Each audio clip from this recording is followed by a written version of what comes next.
Good morning, everyone. And I have a very short presentation. And if you have any questions, please feel free to ask. So I'll talk about how do we drive quality for business impact at Tata Power. Okay, while it is primarily through business excellence. So what is business excellence? I'd like to quickly touch upon that. So it's about outstanding practices in managing the operational processes of any organization and achieving results. It's based on a set of fundamental concepts or values. We will see what those values are in the upcoming slide. And these practices or values have evolved into various quality models for how a world-class organization should really operate. It's about developing and strengthening the various management systems and processes of an organization so that we improve performance and obviously create value for all the stakeholders of an organization, which includes your shareholders, employees, customers, etc. And ultimately, it's much more than having a quality system in place, right? So I'll move on to what are the common attributes of excellence. One is about visionary leadership, the first one. And I'll give Tata Power's example. Historically, we were into the thermal power generation business, B2B, but over the last 8 to 10 years, we're moving into power generation through renewable sources like solar and wind.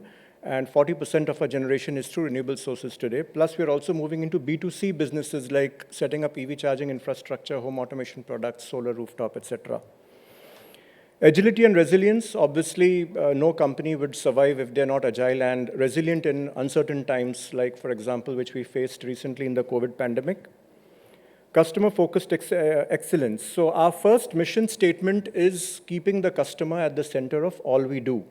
So obviously, all our work processes and tasks revolve around meeting the customer's needs and requirements. Management by fact, whatever decisions we take are based on facts and not just on pure assumptions.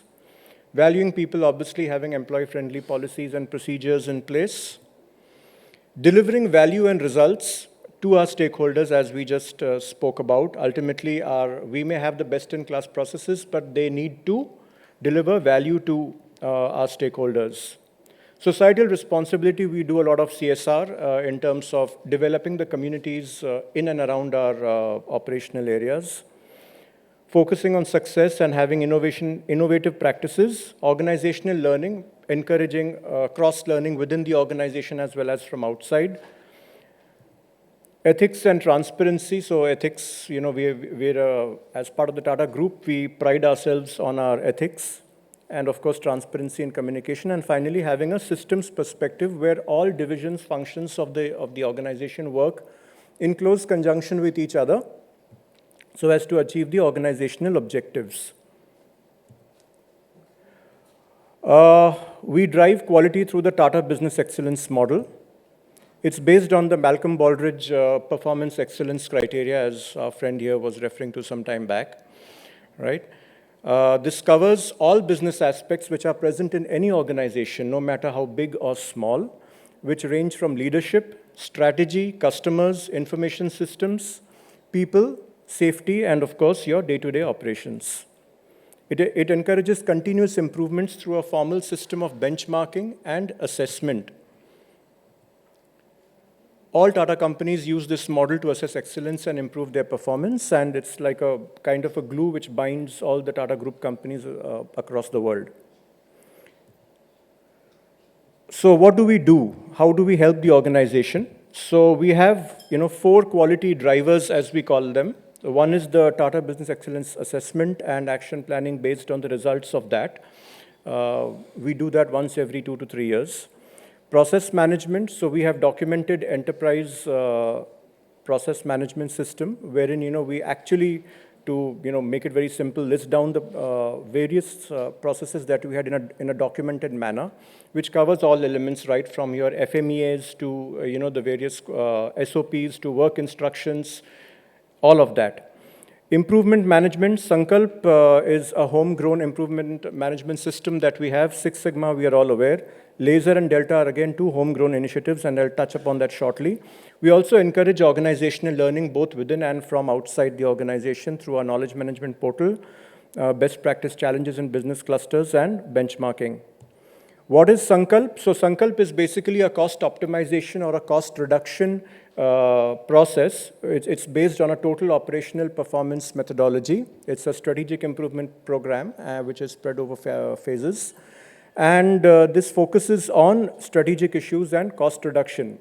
You know, the power industry is a highly regulated business, and we don't get what we want from the Regulatory Commission every year to manage our costs. So we have to continuously look at keeping costs under control.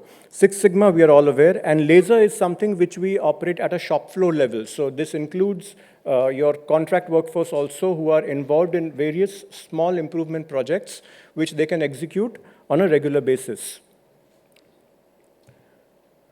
Continuous improvements, what is the process flow? So basically, it's a slightly busy slide, but if you see, we have something called as a problem bank, the first box that you see, wherein all our strategic aspirations and problems that we face are listed down, right? They are then segregated into two types of challenges, and then the appropriate continuous improvement methodology to resolve those challenges are taken up. And I'll come to that. Sorry. So here, so it's a simple table that we have. So Sankalp we spoke about. So if it's a high impact project which has a cost saving potential of anywhere upwards of rupees 1 crore per annum, we use this. If we have a scenario where we do not know the cause nor the solution of the problem, we take up Six Sigma as a continuous improvement methodology. Shop floor involvement, if it's required, where we know the cause and the solution to the problem, we take up a laser project, and delta is nothing but any improvement, no matter how big or small, which people are involved in. This is the hierarchy of improvements in Tata Power, from shop floor improvements, going right up to innovation or design changes, and with the number of people who are involved in that. How does it go down to the last employee? So the first box that you see on the right is the problem bank picture. Then those issues are, delved into the scorecards, where improvement projects are identified, and from the scorecards, they go into the key result areas of the individual employees to work upon those improvement projects. That's how they are executed. Knowledge management, we have 4 key initiatives. We have Delta, we spoke about best practice challenges we encourage across the organization, and we have something called as a community of interest. So we have 2 approaches towards benchmarking. We have performance benchmarking and we have practice benchmarking. Performance benchmarking is nothing but identifying, the key performance indicators of our businesses or the processes, and then basically benchmark or compare ourselves with similar processes across the industry. Practice benchmarking is industry agnostic. So let's say, for example, our HR processes or finance processes, we compare them with even companies outside the power industry. Within performance benchmarking, there are 3 levels, as we term them. So we have external benchmarking, which is at a L1 level, wherein we compare ourselves with other organizations. L2 level benchmarking is wherein we compare our own performance across multiple units that we have within the organization. And L3 is nothing but design benchmarking, wherein it's based on design values. That's all from my side. I hope I have not rushed too much. Thank you very much, sir. Yeah. Thank you very much. I have one easy question for you. Sure. The traditional business models are not suiting to the digital world. What is your thoughts? People are saying that, we know we are into digital world, the EFQM or Malcolm Baldrige, it's more traditional way of doing business in the past. Now things have changed. So do you think, do you second this view, or do you have a different perspective? Partially, I would agree with that. Okay. But quality, the way I look at it is, it has to start from either the EFQM or Malcolm Baldrige. We all know where the Malcolm Baldrige model came up from, right? Yeah. Japan was in a bad shape after the Second World War, etc., etc. So, but yes, digitalization is important, and we have digitalized even within Tata Power, a lot of our processes, etc. But to drive quality, you have to follow. So we follow the Tata Business Excellence model, which is adopted from the Malcolm Baldrige quality model, which is there. right? So across, we are assessed on 6 process categories: employees, operations, strategy, leadership, et cetera, and we get a score on that. But the thing is, digitalization will help us in implementing quality, for sure, but the base remains as that means of the... what you are saying is foundation is there, on that you need to build. Yes, but the foundation digital has to be... technologies, Yes, the foundation, you may call me a little old school, but the foundation has to be one of these 2 quality models. Okay, great. Thank you. Any questions from the audience? You have so many questions. Yeah. Oh, okay. Yes, please. Thank you, sir. Very interesting. Very Yes, sir. short question. Yeah. You talked about the Malcolm Bardridge. Can you cite 2 downsides of this model? Disadvantage, so to speak. Not that I can really recollect, because we've One been is using that. the Malcolm Baldrige. I know. So there are, I wouldn't say a downside, but then you also have a Deming. Okay, so we are applying for the Deming certification for one of our subsidiaries, Tata Power Delhi Distribution Limited, this year. But the thing is that it does not cover, while it covers by and large all the categories which are there in any organization, but there are still some elements which need to be covered through, which are there as part of the Deming certification. I mean, you may have, some people have the opinion that within the Tata Group, the Tata Business Excellence model that we follow, it's like, one group company assessing the other. So it's more internal, whereas Deming is more on a worldwide platform where you have people from JUSE coming and, certifying you. That's the only thing which I can think of. Yes, sir. Sir, I have one question on Sure. the benchmarking. Yes. So you had said that benchmarking is essential, but I come from an industry which is slightly niche in the nature.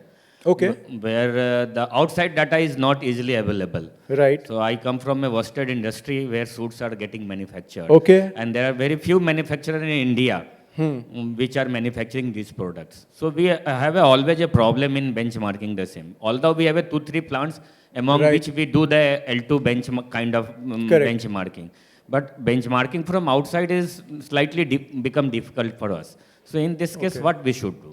So I'll tell you what we do. We engage, in those areas where even for us, it's difficult for us to get operational results, while financial results are available in the public domain for other companies within the industry. For operational results, we engage market research agencies. Okay, and then, of course, we pay a hefty sum to them, but then, of course, they give us that data which we are looking for. And again, benchmarking you are doing only on your critical performance indicators. You cannot do benchmarking on all your measures or on all your performance indicators because it will defeat the purpose. So market research agencies is one way to do that. And then, of course, if the company agrees, we do a kind of a plant visit. Yeah. Yes, please. Hi, one second. Sirji, I wanted to, answer to your question. Basically, if you use model only for winning the award, it will not help. If you make this model as a foundation for your quality management system, Right. okay, that will help. Typically, what is happening in India? I used to be a senior assessor in business excellence. What used to happen is organizations, they will get into this business excellence journey.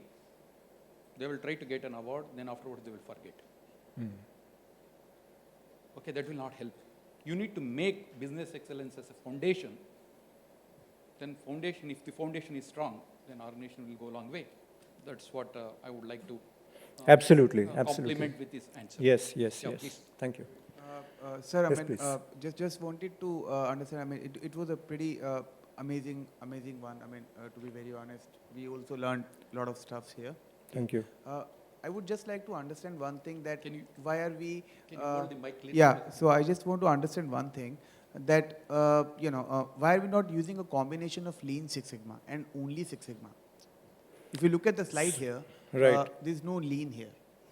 So we are getting into that. As we speak, next week we are having a session with, associated with the American Society for Quality, ASQ, and they have a representation here in Mumbai. And we are having a session with them on Lean next week, 17th, 18th. So that's planned. We are doing that. Okay. Thank you, sir. It was Thank you very much. a great session. Yeah. On behalf of the organizers, I would like to hand over a small memento to you. Thank you very much.